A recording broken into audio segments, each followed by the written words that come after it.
मुख्य सड़क से थोड़ी दूर पीपल के पेड़ की छांव तले एक छोटा सा ढाबा था। मधुर स्वाद, मिट्टी की दीवारें, तिरपाल की छत, लकड़ी की चारपाइयां और चूल्हे से उठता धुआं। ये ढाबा साधारण जरूर था, लेकिन उसमें एक अपनापन था। इस ढाबे का मालिक था रामलाल, 40 साल का, हंसमुख और मेहनती आदमी। उसकी आंखों में सादगी और होठों पर हमेशा मुस्कान रहती थी। रामलाल पहले शहर में एक होटल में बर्तन मांजता था। मालिक की डांट, लंबे घंटे और कम वेतन से वो परेशान था। लेकिन हर बार जब होटल में ग्राहक खाते हुए मुस्कुराते, तो रामलाल सोचता, कभी मैं भी ऐसा खाना बनाऊंगा जिससे लोगों के चेहरे पर खुशी आए। कुछ सालों बाद उसने अपनी छोटी सी बचत और गांव के एक कोने की जमीन से मधुर स्वाद नाम का ढाबा खोल लिया। शुरू शुरू में बहुत मुश्किलें आईं। पहले दिन सिर्फ एक ट्रक ड्राइवर आया। उसने दाल रोटी खाई और जाते हुए बोला, भाई, तेरे हाथ का स्वाद बड़ा बढ़िया है। रामलाल के चेहरे पर चमक आ गई। अगले दिन वही ड्राइवर अपने दोस्तों को भी लेकर आया। फिर धीरे धीरे ढाबे की पहचान बनने लगी। रामलाल का नियम था, पैसे से पहले इंसानियत। जो भी ग्राहक आता, उसका स्वागत ऐसे करता जैसे अपना मेहमान हो। वो खुद पानी पिलाता, फिर खाना परोसता। अगर कोई गरीब मजदूर पैसे न दे पाता तो कहता, भाई, पहले पेट भरो, बाकी बाद में देख लेंगे। यही उसका असली धर्म था।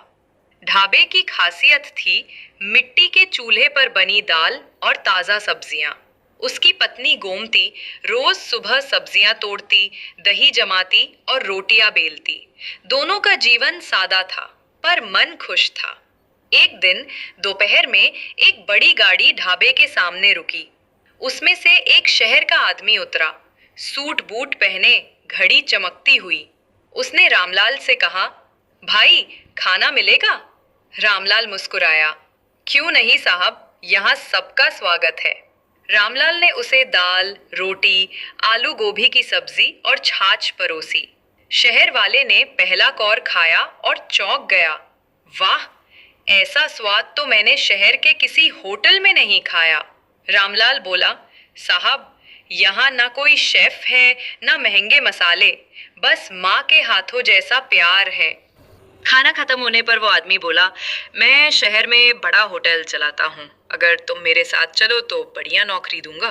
रामलाल कुछ क्षण चुप रहा, फिर बोला, साहब, मैं पहले ही शहर में काम कर चुका हूँ। वहाँ पैसे बहुत हैं, पर सुकून नहीं। यहाँ हर मुस्कुराता चेहरा मेरी सबसे बड़ी कमाई है। वो आदमी मुस्कुराकर बोला, तुम्हारे जैसे लोग ही असली स्वाद बनाते हैं। समय बीतता गया। मधुर स्वाद अब सिर्फ ढाबा नहीं रहा, बल्कि गांव और यात्रियों का ठिकाना बन गया। गर्मियों में छाछ और प्याज की रोटी, सर्दियों में गुड़ रोटी और सरसों का साग। हर मौसम का अपना स्वाद था। फिर एक साल बारिश ने कहर बरपा दिया। ढाबे की छत गिर गई, बर्तन बह गए। रामलाल मायूस बैठा था। तभी गांव के लोग आ गए। कोई बांस लाया, कोई तिरपाल, कोई मजदूरी करने लगा। 2 दिन में ढाबा फिर खड़ा हो गया। रामलाल की आंखों में आंसू थे। उसने सबको रोटियां खिलाते हुए कहा, मैंने सोचा था मैं लोगों का पेट भरता हूँ, पर आज आपने मेरा दिल भर दिया। अब ढाबे के सामने एक तख्ती लटकती है, यहाँ पेट के साथ दिल भी भरा जाता है। हर शाम जब सूरज डूबता, ढाबे की लालटेनें जल उठती। दूर खेतों से लौटते किसान, स्कूली बच्चे और थके यात्री सब वहीं जमा होते। कोई चाय पीता, कोई पराठा खाता और कोई बस रामलाल की मुस्कान देखने आता।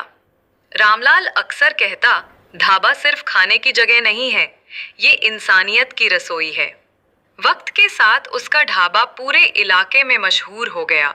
लोग दूर दूर से आते, सिर्फ उस सादे लेकिन आत्मीय स्वाद के लिए। एक दिन वही शहर वाला होटल मालिक फिर आया। उसने भीड़ देखी और कहा, रामलाल, अब समझ आया, असली सफलता पैसों से नहीं, दिल जीतने से मिलती है। रामलाल मुस्कुराया, साहब, यही तो गांव का स्वाद है। उस शाम हवा में रोटी की खुशबू, गुड़ की मिठास और सच्चे मन की गर्मी तैर रही थी। असली सफलता वही है जहां सम्मान, सादगी और प्रेम से लोगों के दिल जीते जाएं।